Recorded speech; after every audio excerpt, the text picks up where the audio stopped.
चाहूँगी, शायद उसमें आप लोगों को कुछ इंस्पिरेशन मिल जाए और आप लोग इस बिज़नेस को बेहतर और बेहतरीन तरीके से और ज़्यादा अच्छे तरीके से बिल्ड कर सकें। तो my self Purnima from Ghaziabad, और यहाँ पर जो है मैं इस सिस्टम में आई थी, मेरी सिस्टर जो कि डेवन डायरेक्टर हैं रजनी मैम के थ्रू, और जो जीजा जी हैं मेरे, वो बहुत ज़्यादा सपोर्टिव रहे, मुझे हमेशा ये लोगों ने सिखाया बताया।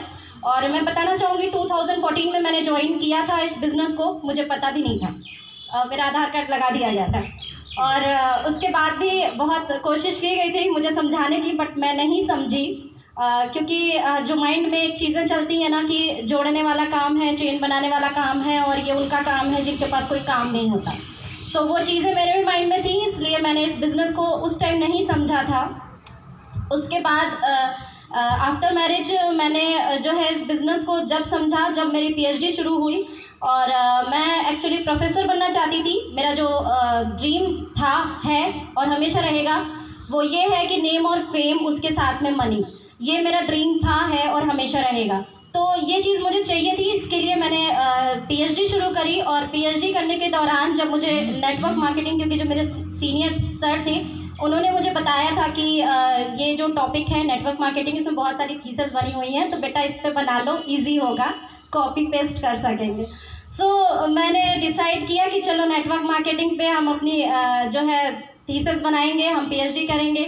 और उसके साथ ही साथ में जब ये सब चीज़ें शुरू हुई तो मैंने थोड़ा बहुत रिसर्च करना शुरू किया इसके बारे में, नेटवर्क मार्केटिंग के बारे में।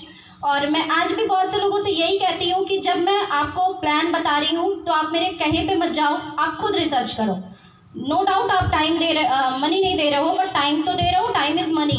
सो आप खुद रिसर्च करो, खुद जानो कि क्या चीज़ें हैं। मैंने तो आपको एक हिंट दे दिया है। सो उस टाइम मैंने जब रिसर्च किया तब मैंने जाना डायरेक्ट सेलिंग की पावर।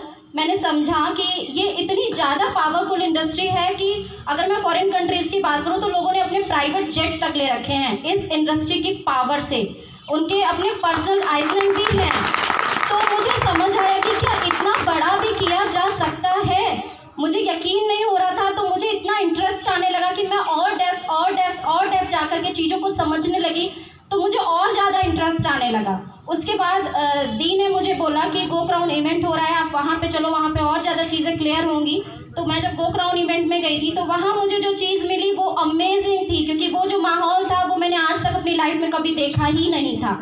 वो जो माहौल मुझे गो क्राउन इवेंट में मिला, वो माहौल ऐसा था जहाँ पे आप अपना हर तरीके का डेवलपमेंट कर सकते हो। आप अपना emotional development, physical development, mental development, social development, spiritual development, हर तरीके का डेवलपमेंट कर सकते हो। और अगर हकीकत देखा जाए तो हमें जो एकेडमिक एजुकेशन हम लोगों ने अभी तक की होती है उसमें हमारा ऐसा कोई डेवलपमेंट होता ही नहीं है।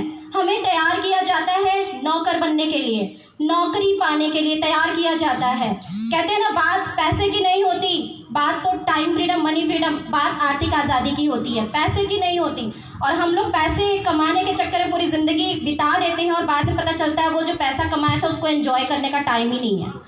तो ये सब चीज़ें जब मुझे समझ आई तब मेरा इस बिज़नेस के प्रति जो रुझान है, जो इंटरेस्ट है, वो और ज़्यादा बढ़ने लगा। और फिर मैंने इस बिज़नेस को करने का डिसीज़न लिया। डिसीज़न लेना मेरे लिए थोड़ा सा टफ था। जैसे अभी आपको जोगिंदर सर ने बताया कि जॉब को वो क्विट कर रहे हैं, वीआरएस ले रहे हैं, या जैसे दीपक सर ने बताया कि इन्होंने अपनी जॉब को छोड़कर वो इस बिज़नेस को बिल्ड कर रहे हैं। तो कुछ ऐसा ही डिसीज़न लेना मेरे लिए बहुत ज़्यादा टफ था, क्योंकि बहुत सारे लोगों की बहुत सारी बातें सुनने को मिलती हैं जब हम कुछ ऐसा डिसीज़न लेते हैं। तो उसके बाद क्या हुआ कि जब मैंने ये डिसीज़न लिया कि मुझे अब प्रोफेसर नहीं बनना है, टीचिंग लाइन में नहीं जाना है, तो बहुत सारे लोगों ने बहुत ऑब्जेक्शंस किए थे। और उसके बावजूद मैंने फिर डिसीज़न लिया कि नहीं, मुझे नेटवर्क मार्केटिंग करनी है, एज अ करियर इसे लेना है। और अगर मैं उस लाइन को छोड़ रही हूँ तो यहाँ पर इतना बड़ा करके दिखाऊंगी, इतना बड़ा करके दिखाऊंगी कि वो जो लोग जो मुझे जो ऑब्जेक्शन कर रहे हैं उनके मुंह बंद हो जाएंगे। सो इसी सोच के साथ मैंने बिज़नेस को स्टार्ट किया कि चाहे कितनी भी मुश्किलें आ जाए, चाहे कितनी भी परेशानियाँ आ जाएँ, लेकिन जाना तो टॉप पे है। तो थैंक यू सो मच। ये मेरी जो छोटी सी स्टोरी थी, इसमें मैं थोड़ा सा एक चीज़ और ऐड ऑन करना चाहूँगी। जब मैं इस बिज़नेस को रिसर्च कर रही थी तो मैंने एक चीज़ नोटिस करी थी, वो मैं हर किसी को कहना चाहूँगी। हम लोगों को क्या होता है, जब हम लोग बिज़नेस को स्टार्ट करते हैं बड़े ड्रीम के साथ, बड़े फोकस के साथ, बड़े जोश और जुनून के साथ, लेकिन थोड़े टाइम के बाद हमारा ये जोश और जुनून ठंडा पड़ने लगता है। क्यों? क्योंकि कहीं ना कहीं हम डिमोटिवेट होने लगते हैं, हम ये मानने लगते हैं कि हम ये नहीं कर सकते, लोगों ने किया होगा बट हमसे नहीं होगा। तो ये चीज़ मुझे उस समय समझ आ गई थी कि ये बिज़नेस जो है वो थोड़ा पेशेंस का है। यहाँ 3 साल लगते हैं, आप यहाँ पर सीखते हुए इस बिज़नेस को बिल्ड करते हो तो आपको एटलीस्ट 3 साल लगते हैं। 1 साल तो टीम बनने में लग ही जाता है, अगर आप पूरा अच्छे से टाइम दे रहे हो तो भी आपको 1 साल लगता ही लगता है टीम बनाने में। सो जितने भी नेगेटिव रिस्पॉन्सेज आए मैंने उनको एक पॉजिटिव एटीट्यूड के साथ लिया, क्योंकि मुझे पता था कि नेगेटिव रिस्पॉन्सेज आते हैं और ये नेगेटिव रिस्पॉन्सेज ही हैं जो लोगों को डिमोटिवेट करते हैं। सो कभी भी नेगेटिव नहीं होना है। जितने भी नेगेटिव रिस्पॉन्स आ रहे हैं, अगर आप एक पॉजिटिव एटीट्यूड के साथ अपने ड्रीम को विजुअलाइज करते हुए आगे बढ़ोगे तो कोई भी दिक्कत, कोई भी परेशानी यहाँ पे नहीं आएगी। और 2 लाइनों में अपनी बातों को एंड करना चाहूँगी कि हौसला न छोड़कर सामना जहाज का, हौसला न छोड़कर सामना जहाज का, एक दिन बदलेगा रंग तेरे आसमान का। Thank you so much.